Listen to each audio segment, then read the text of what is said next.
फलटण प्रकरणामध्ये सध्या जयश्री आगवणे या प्रकाश झोतामध्ये दिसत आहेत. त्यांच्यावरती वेगवेगळ्या पद्धतीनं आरोप प्रत्यारोप होत आहेत. रणजित सिंह निंबाळकर यांचे जे कार्यकर्ते आहेत ते वेगवेगळ्या पत्रकार परिषदा घेऊन जयश्री आगवणे यांच्यावरती आरोप करत आहेत. अगदी त्यांच्या चारित्र्यावरती सुद्धा शिंतोडे उडवण्याचं काम सध्या सुरू आहे. त्यांनी 2 लग्न केली होती अशा पद्धतीचा आरोप त्यांच्यावरती लावला जात आहे. त्याचबरोबर पहिल्या नवऱ्याचा खून सुद्धा त्यांच्या हातून झालेला होता अशा पद्धतीचा दुसरा आरोप त्यांच्यावरती केला जात आहे. पहिलं लग्न चालू असताना म्हणजे विवाहित असताना त्यांचे दुसऱ्या नवऱ्यासोबत लग्नापूर्वीच विवाहबाह्य संबंध होते अशा पद्धतीचा आरोप सुद्धा त्यांच्यावरती आहे. त्यांच्या हातून त्यांच्या सासऱ्याचा खून झालेला आहे अशा पद्धतीचे 1 नव्हे 2 नव्हे असे अनेक आरोप जयश्री आगवणे यांच्यावरती होत आहेत. ते खरे आहेत का? त्यांची खरोखरच 2 लग्न झालेली होती का? पहिल्या पतीचा खून त्यांच्या हातून झालेला होता का? या आणि अशा अनेक प्रश्नांची उत्तरं शोधण्याचा प्रयत्न मी या व्हिडिओच्या माध्यमातून करणार आहे. तेव्हा विनंती आहे, कृपया आपण सर्वांनी हा व्हिडिओ शेवटपर्यंत पहा. नमस्कार, मी एस.आर. पवार आणि मी माझ्या युट्यूब चॅनलवरती तुम्हा सर्वांचं सहर्ष स्वागत करतो. मित्रहो, संतोष आगवणे यांच्या सोबत खरं म्हणजे जयश्री आगवणे यांचं पहिलं लग्न झालेलं होतं अशा पद्धतीची अपडेट तुमच्यापर्यंत पोहोचलेली असेल. हे त्यांच्या पहिल्या पतीचं नाव होतं. आत्ताचे पती जे दिगंबर आगवणे आहेत हेही तुम्हाला माहित असेल. मात्र जयश्री आगवणे यांचं खरोखर 2 लग्न झालेली होती. त्यांच्यावरती जे आरोप होत आहेत ते सगळेच खोटे आहेत अशाही पद्धतीनं नव्हे, त्यामधील बरेचसे आरोप हे खरेही आहेत. मात्र चारित्र्याच्या त्या आरोपावरती मी शेवटी बोलणार आहे. मात्र सुरुवातीला काही अपडेट देऊ इच्छितो की त्यांचे 2 लग्न झालेली होती. आता हे जे आहे ते त्यांचं दुसरं लग्न होतं. काही वर्षापूर्वी म्हणजे 2012 पूर्वी 2011 मध्ये त्यांचं दुसरं लग्न झालं. 2011च्या पूर्वी त्यांचं पहिलं लग्न झालेलं होतं आणि पहिलं लग्न हे संतोष आगवणे या व्यक्तीसोबत झालेलं होतं. संतोष आगवणे आणि जयश्री आगवणे हे आपल्या कुटुंबासह परिवारासह मुंबईमध्ये राहायला होते. त्या ठिकाणी त्यांच्या पहिल्या पतीसोबत नीट जमलं नाही म्हणा किंवा मतभेद झाले म्हणा किंवा टोकाचे मतभेद झाले आणि टोकाचे मतभेद झाल्यानंतर त्यांच्या सासऱ्यांनी त्यांची रवानगी त्यांच्या मूळ गावी फलटण या ठिकाणी केली आणि फलटण या ठिकाणी जयश्री आगवणे राहायला आहे. त्यांच्यावरती दुसरा आरोप असा आहे की विवाहित असताना सुद्धा त्यांचे विवाहबाह्य संबंध हे दिगंबर आगवणे यांच्यासोबत होते. म्हणजे संतोष आगवणे यांच्यासोबत विवाहित असताना सुद्धा त्यांचे विवाहबाह्य संबंध होते अशा पद्धतीचा आरोप त्यांच्यावरती केला जात आहे. हे त्यांच्या चारित्र्यावरती शिंतोडे उडवले जात आहेत. मात्र ते खरं होतं का, योग्य होतं का, अयोग्य होतं का हे संपूर्णपणे ठरवण्याचा अधिकार त्या व्यक्तीला आहे. तो अधिकार न्यायालयाने किंवा या संविधानाने, आपल्या देशातील संविधानाने त्या व्यक्तीला दिलेला आहे. मात्र तरी सुद्धा जयश्री आगवणेवरती फार मोठे आरोप आणि त्यांच्या चारित्र्यावरती शिंतोडे उडवण्याचं काम सध्या संपूर्ण महाराष्ट्रामध्ये सुरू आहे. विवाहबाह्य संबंध होते. विवाहबाह्य संबंध असल्यानंतर त्यांनी त्याच व्यक्तीसोबत विवाह करण्याचा निर्णय घेतला आणि त्याच्यानंतर काही कालावधी गेल्याच्या नंतर त्यांनी दिगंबर आगवणे या व्यक्तीसोबत त्यांनी दुसरा विवाह केला. तो 2011 मध्ये झाला आणि 11 मध्ये झाल्याच्या नंतर त्यांनी आपल्या सासऱ्याचा खून केला हा सुद्धा त्यांच्यावरती आरोप लावला जात आहे. त्यांच्या हातून अशा पद्धतीनं घडलेलं आहे हे सुद्धा बोललं जात आहे. त्यानंतर त्यांचं मग दुसऱ्या व्यक्तीसोबत म्हणजे दिगंबर आगवणे सोबत लग्न झालं. मग ते सुखी संसार त्यांचा चालू झाला. त्याच्यानंतर मग त्यांचे संबंध रणजित सिंह निंबाळकर यांच्या सोबत आले. रणजित सिंह निंबाळकर यांच्या सोबत त्यांनी अनेक निवडणुकांमध्ये एकत्र काम केलं.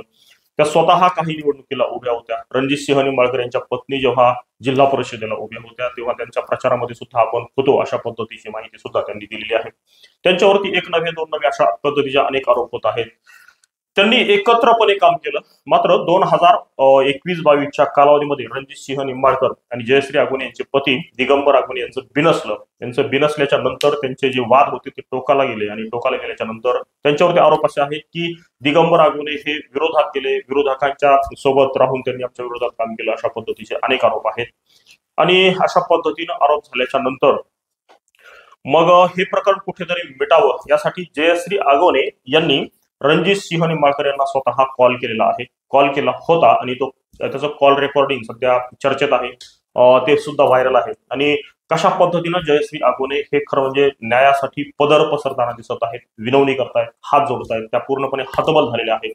आणि रणजित सिंह निंबाळकर हे कुठेही पिघळताना आपल्याला दिसत नाही. ते कठोर भूमिका घेत आहेत आणि एक महिला आपल्या पुढे न्यायासाठी किंवा हतबल होऊन पदर पसरते, माफी मागत आहे आणि तरी सुद्धा ती माफ करताना दिसत नाही.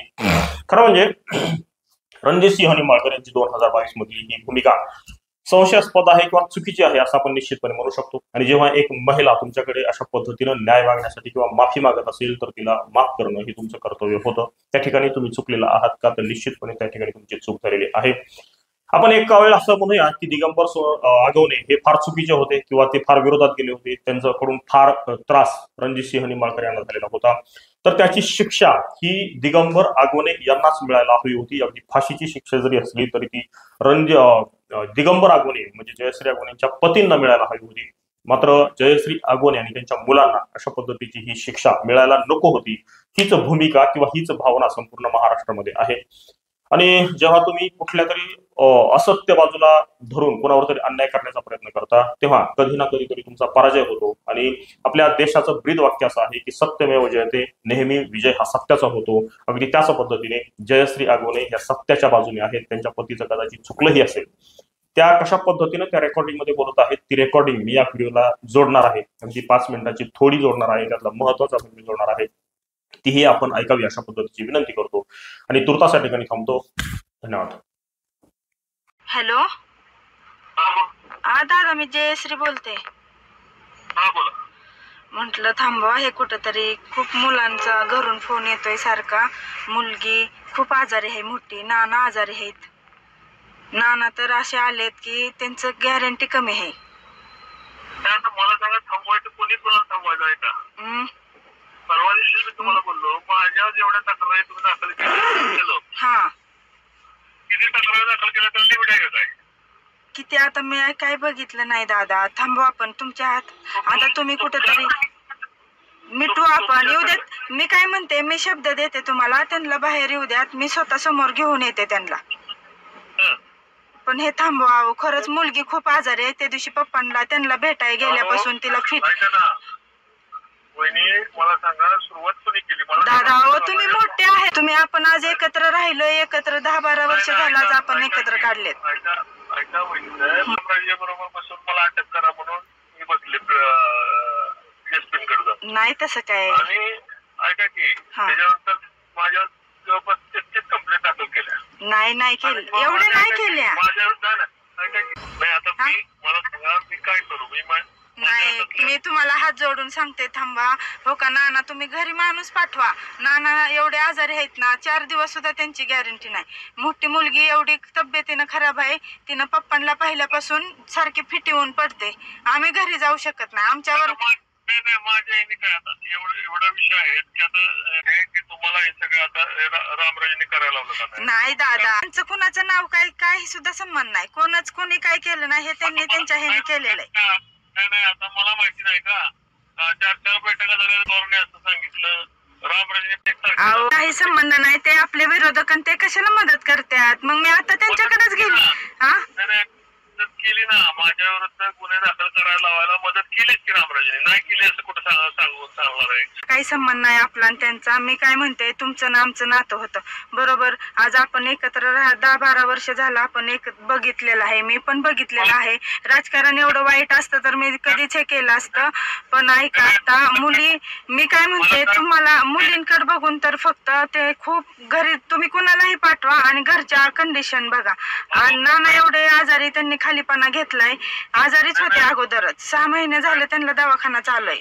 पोट फुगले, दिगंबर चुकला, तुम्ही म्हणता त्याला बोलायला पाहिजे. आता कोण देत नाही का मदत? रामराजे वगैरे आता कोण मदत करत? आता तुम्ही आहे की मोठ्या भावासारखे, कशाला कुणाला फोन करत बसू? मी त्यांच्या नाही आहे, त्यांचं आता ते आहेत तिकडं. मी तुम्हाला डायरेक्ट कॉल केला असता का? तुम्ही सांगता रामराजे मदत करत नाही, काय नाही. आता शरद पवारांच्या बरोबर मीटिंग, संजय मामाच्या बरोबर मीटिंग, अजितदादांच्या बरोबर मीटिंग. हो का, मी राजकारण काही बघितलं नाही. आज ती सगळ्या बाजूने मला वाटतं रामराजेने वापर करून सोडला असेल, तेव्हा तुम्ही फोन करता. तुम्हाला जरी तसं कोणी काय सांगितलं असेल तर मी माफी मागते तुमची दादा. पण आहे का नाही, मुलांसाठी मुलींकडे तुम्ही खरोखर घरी माणूस पाठवा. काय कंडिशन आहे बघा अगोदर.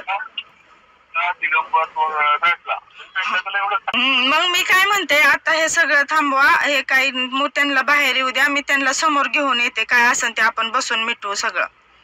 माझं काय म्हणणं नाही, भेटू आपण. त्याला भेटायला काय घेऊन ते बाहेर आलं की भेटू आपण. पण हे थांबवा केसेस, ना काही करू. मी काय म्हणते, उद्याच्याला ते नाना आहेत ना, त्यांना बघा तुम्ही. ते नाही ना, आता काय झालं लक्षात घ्या बघा, शेवटी काय हो होतं, का, मनुष्य जन्म आहे. माझं फक्त एवढंच सांगणं आहे की आपण एकत्र राहिलेलो आहे हे थांबवा आणि फक्त मुलांचा विचार करा.